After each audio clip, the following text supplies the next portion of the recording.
अस्सलामु अलैकुम। अगर आपने हज़रत आयशा रज़ी अल्लाह ताला अन्हा का 5वां पार्ट नहीं देखा तो पहले आप वो देखिए।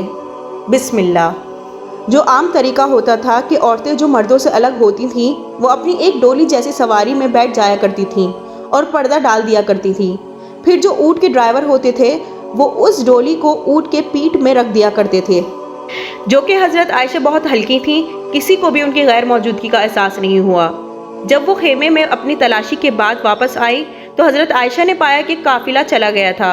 फिर वो बेखौफ होकर वहाँ लेट गईं और वो अपने साथियों का इंतज़ार कर रही थी कि उनके लिए वो लौट आएँ जब उन्हें उनकी गैर मौजूदगी का मालूम हो जाए।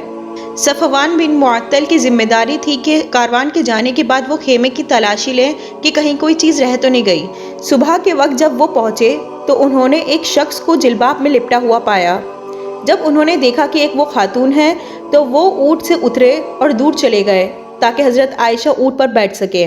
जब हज़रत आयशा ने उन्हें सुना तो वो उठीं और ऊँट पर बैठ गईं और फिर हज़रत सफ़वान बिन मुअत्तल ऊँट को लगाम से लेकर चल पड़े। दोपहर के वक्त जब कारवान आराम करने के लिए अगली खेमे में पहुंचे थे तो उन्होंने देखा हज़रत आयशा को हज़रत सफ़वान बिन मुअत्तल के साथ। वो वहीं तमाम लोगों के सामने ऊँट से उतरी। ये वाक़या मुनाफिकों के लिए एक बदनामी का मुद्दा बन गया था, जो कि अब्दुल्ला बिन अबे सलूल से चली थी। उनकी घटिया और नीच सोच ने उन्हें बहुतान जैसे बातों में मुब्तला कर दिया था। पूरा का पूरा मदीना भर चुका था इस घटिया बात से कि हज़रत आयशा एक कैरेक्टरलेस औरत है और उनके किरदार पर शक करा गया। हसन बिन साबित, हामना बिन जहश और मस्ता बिन अताता ने भी मुनाफिकों के साथ मिलकर कीचड़ उछाली। अल्लाह के रसूल कुदरती बहुत परेशान हो गए थे जब आपने अपने घर के एक शख्स और अपनी सबसे पसंदीदा बीवी के बारे में ये बात सुनी। लेकिन हज़रत आयशा बिल्कुल बेखबर थीं उन सब बातों से जो उनके और सफ़वान बिन मुअत्तल के बारे में चल रही थीं। एक रात जब हज़रत आयशा मस्ता बिन अताता की बूढ़ी माँ के साथ बाहर गईं तो वो बूढ़ी औरत भड़क कर अपने बेटे को बद्दुआ देने लगी। हज़रत आयशा बहुत हैरान हुई और कहा कि वो तो अल्लाह के रसूल के एक सहाबी हैं जो जंग बदर में बहुत हिम्मत के साथ लड़े और वो इज़्ज़त के काबिल है। उस बूढ़ी औरत ने जवाब दिया कि हज़रत आयशा इस हकीकत से अनजान थीं कि मस्ता बिन अताता एक भयानक और घटिया साजिश में शामिल था।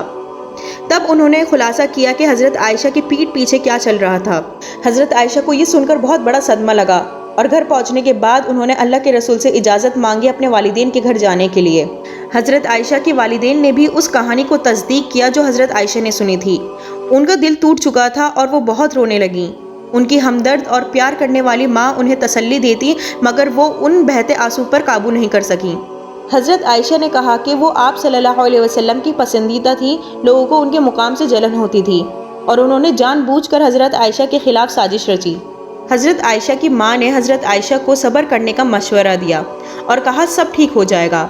उनके वालिद ने भी बहुत कोशिश करी उनको चुप कराने की, लेकिन ये पाकीज़ा और इज़्ज़तदार शख्सियत इस बात पर यकीन नहीं कर पाएं कि लोग इतना जालिमाना गहराई पर जा सकते हैं और ये ज़िंदगी ऐसी जहनी अजियत का सबब बन सकती है।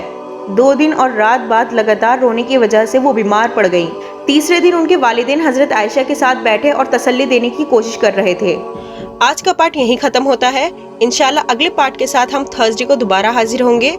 तब तक के लिए आप हमारे 1 पार्ट 2 पीस की पिछली वीडियो ज़रूर देखें। जज़ाकुमुल्लाहु खैरन।